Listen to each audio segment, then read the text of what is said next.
Welcome to another episode of Lisa, Hendey, and Friends after such a very, very, very long time of going without a podcast. I decided this morning would be a great time to jump back on the podcasting wagon and also to give a try to this live feature at Substack. So simultaneously, I'm doing both.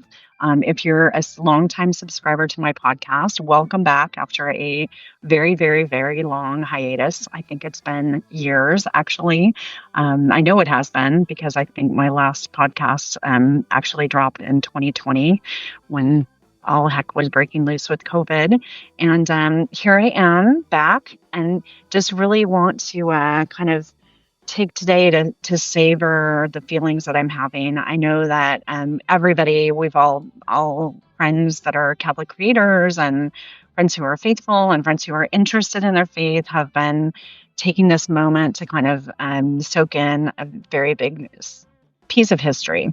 And so I thought for myself that I would try to just capture a little bit of the feelings that I've been having in the last 2 days so that I can really just remember back on this and have it to look back on in the future. And so why not try Substack Live? This is my first time on. And if you're joining the live and you're interested in this topic too, I'd love to hear from you in the comments, or even I've never tried adding a guest, but if you're somebody that would like to try with me adding a guest, that would be great too. So you could put your comment down in the comments and I'll try to add you and see what happens. But anyway, I just wanted to share a little bit about where I was yesterday at the moment that this was announced.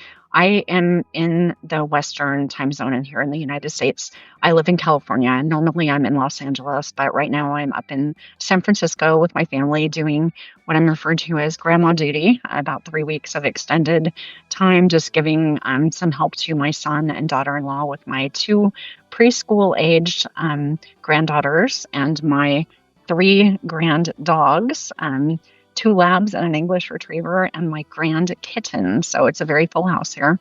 So yesterday, well, first of all, let me say for the last few nights, I haven't slept well because, the time zone change is so different. And I was anxious to hear the news when it happened. So of course, like I'm in California time and I kept just like waking up about every hour with my phone right next to my head, looking and seeing, checking all my trusted news sources to see overnight. And at a certain point I realized, okay, we're not going to have any smoke. I can go to sleep for a little while. So I woke up in the morning, got the girls ready for preschool, did the drive, and I the drive that to drop my eldest daughter off at preschool is it's about a 30-minute drive across San Francisco.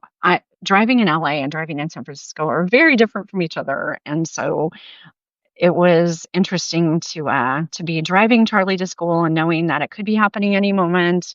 And I drove across town, got her dropped off in the drop-off line at school, and then turned around, turned my phone onto Catholic TV's live stream, and it was Bishop Reed and Kevin Nelson. Thank you so much for your great coverage. There's so many great ways to listen to the conclave, but that's who I was listening to on their YouTube channel. And they actually decided to take a break. So I thought, okay, well, that's interesting. Maybe they know something I don't know. So I switched from them over to CNN and was listening as Vatican analyst and amazing mom and good friend, Katie Prejean McGrady was doing her analyst thing, and all of a sudden they announced white smoke, which was like, wow. And I was so really amazed by my personal reaction, which was immediate tears. And gosh, even now I feel emotional talking about it. Just that sense of anticipation and joy.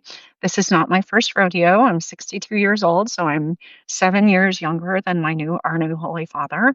But it's really, as I remember from when Francis was elected, such an emotional time. And we have such anticipation of who is it going to be, of course, I've been reading so many people who have analysis of who they believed that some of the front runners were, but as they always say, don't believe that. It's not likely to happen.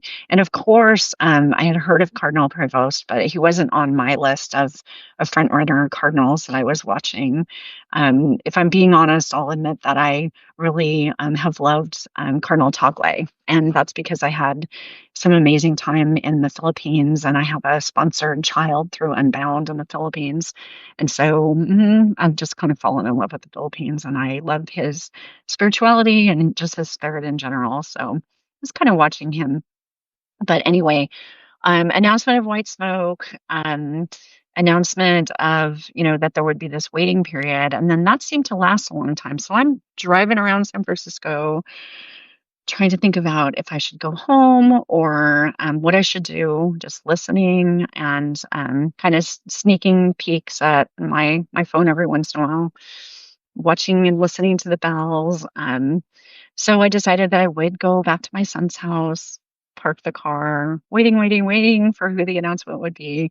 And then I got a text from my dear, lovely daughter in law asking me if I would come pick her up at work. So I got back in the car and still no announcement of the name of our new pope, but jumped back in the car and went to go pick up my daughter in law.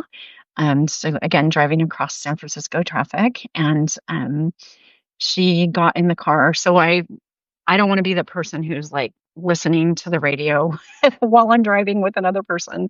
So I turned it off, and we were sitting and talking, and then while we were driving across town back again to bring her home, she received a notification on her phone that I think it was from the New York Times that basically, and what she told me is we have our first American Pope.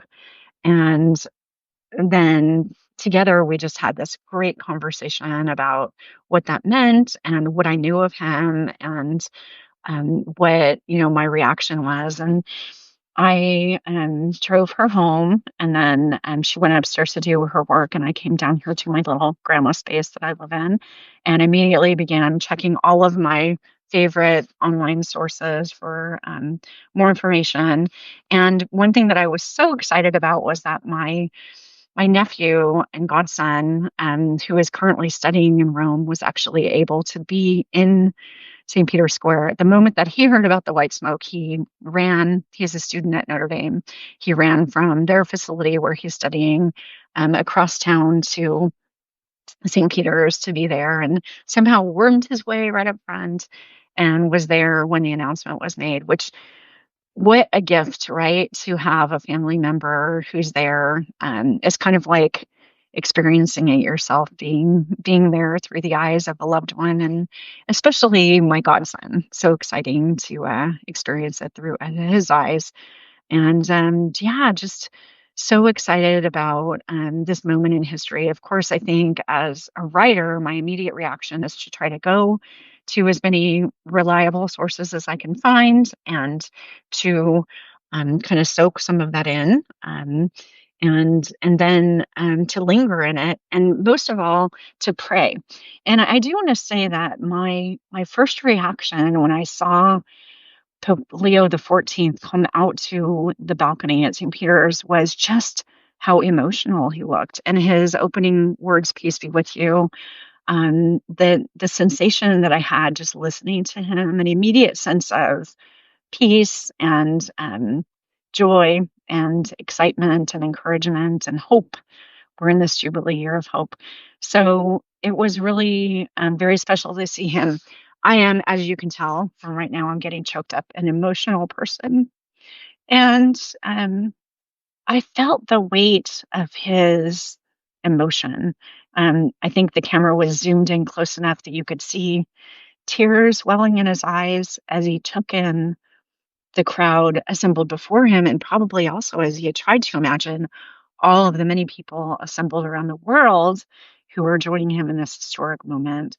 I cannot imagine what something like that must feel like, and how he composed himself to offer such beautiful opening remarks, welcoming remarks, and then to offer his blessing. I want to say that I was very touched by the fact that he prayed with us, the Hail Mary.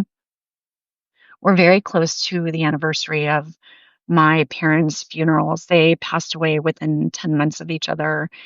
And we mark their days of going to heaven, but we also mark their funeral dates. So they've both been on my heart this last few weeks. And my mother passed away of complications of Parkinson's disease. And one of the factors that she dealt with late in her illness was that she was largely nonverbal. She had very few words, but the words that she had toward the end of her life were the Hail Mary. And how amazing is that? That if you can only verbalize one thing, that it would be your favorite prayer, a prayer through the intercession of our Blessed Mother. So I automatically think of my mom when I hear the Hail Mary, and to pray it with our new Holy Father just immediately took my heart to my mom and my dad too.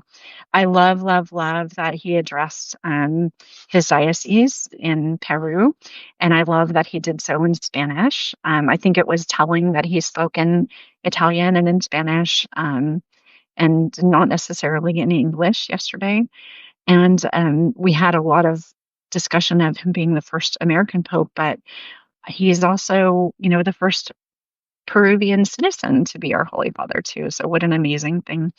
Anyway, it was just such a historic moment, those few moments that we had him. And then the rest of the day, my phone was blowing up with texts, like yours probably was too. Our family chat was full of pictures and memes and reactions. And I had texts from writer friends and texts from friends who aren't Catholic. And that struck me too. The number of people who reached out to say that they were watching, that they were excited, that they were thinking of me. What a great moment that we're living. This happened also when our Holy Father, Pope Francis, passed away, that a lot of my friends who are not necessarily churchgoers or people of faith, that they actually took time to reach out, that they were touched by this man, that they felt a kinship and wanted to have a conversation. And I find that one of the great things about living as a person of faith right now and walking alongside people who don't necessarily share my faith is that I can actually answer their questions in whatever way I can, but just, hear them right where they are and hear their hopes and hear their questions. It was interesting last night at a dinner to hear from family members, and just hear the questions the kids had about, what this new Holy Father might be like. I don't know. I know what I've read of his history, and I can't predict what his agendas will be. But I do know just from those few moments that we saw him there on the balcony that he really does seem to be a man of very deep and strong faith. And all agendas aside, all discussions of, you know, I don't like discussing conservative or traditional or liberal or whatever when it comes to faith, but all that stuff aside, he seems to be a man whose heart is very close to Jesus, who has walked with those on the margins, the poorest of the poor, and who will say that he's learned from them too, in his faith journey. And so for me, that's what I'm really clinging to, because I'm always on my own journey to be closer to Jesus Christ. And sometimes I'll admit that the politics of our church and all of the machinations can be very overwhelming, and sometimes frustrating or discouraging. But this is our faith. And this is a man who wants to lead us closer to Jesus and who also wants to lead us into peace. And as we know from our Holy Father, Pope Francis, when that was his big agenda, we're in a time where we need that peace. And so to have someone who comes out and immediately says to us, "Peace be with you," and leads us into a journey toward peace in our world and peace in our hearts.